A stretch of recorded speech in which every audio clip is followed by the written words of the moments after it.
Magandang araw po, welcome po sa aking channel, Nov9 TV. Patalasasan po, meron po ba kayong mga properties na napapabayaan or non-performing assets?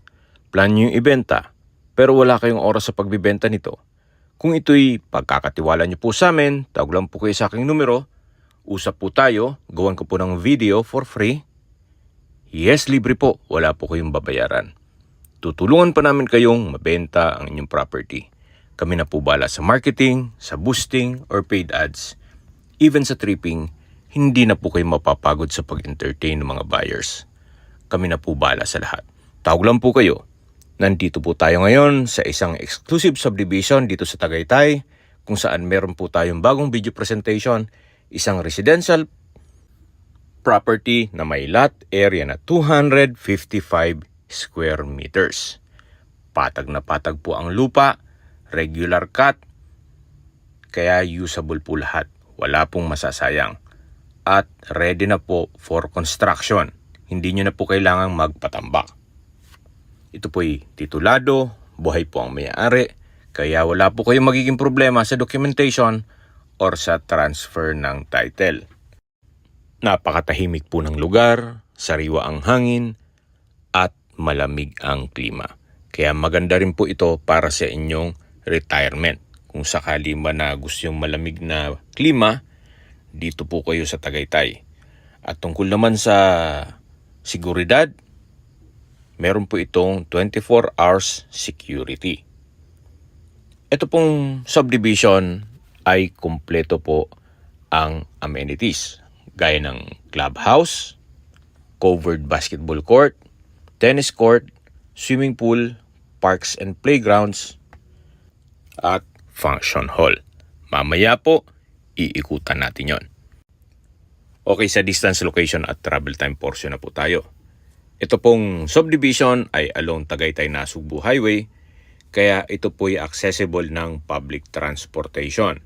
Meron pong regular trips ng bus mula PTEX papuntang Alfonso, Nasugbu o Lemery, kung saan dumadaan po dito sa harapan mismo ng subdivision. Kaya po kahit hindi na po kayo magdala ng sasakyan, wala pong problema, gawa ng ito'y accessible ng public transportation. Okay, mula po sa Mindas Crossing, kung saan kumpleto na po doon, gaya ng public market, groceries, convenience store, remittance center, drugstore, banks, restaurants, at iba pang business establishments, ang distance is 800 meters lang po. Actually, pwedeng lakarin. Then, ang travel time is 3 minutes. At mula naman po sa Twin Lakes, yung pasyalan, ang distance is 8 kilometers at ang travel time is 15 minutes. Mula naman po sa Tagaytay Rotonda, ang distance is 7.6 kilometers at ang travel time is 38 minutes. Sa Tagaytay Rotonda po ay kumpleto na rin gaya ng malls, hotels and restaurants, hospital, at iba pang business establishments. So mula po sa hospital, ang distance is 7.6 kilometers lang, which is napakalapit lang po, at yan po ang dapat i-consider nyo sa paghahanap ng property. Hindi ko naman po sinasabing sakitin kayo, yan naman po'y for emergency purpose lang. At mula naman po sa Calax, silang interchange, ang distance is 22.9 kilometers at ang travel time is 49 minutes. Ang Calax po ay connecting SLEX or South Luzon Expressway, Skyway, all the way to NLEX or North Luzon Expressway at ibang parte ng Metro Manila. At mula naman po sa airport, ang distance is 63.4 kilometers, then ang travel time is 1 hour and 50 minutes kasama na ang traffic. Nandito na po tayo sa clubhouse. Ito po yung function hall at doon naman po yung swimming pool. Habang naglilibot po tayo at pinagmamasdan nyo itong kapaligiran, summarize ko lang po sa mga nag-skip ng video. Ang lot area po nito is 255 square meters.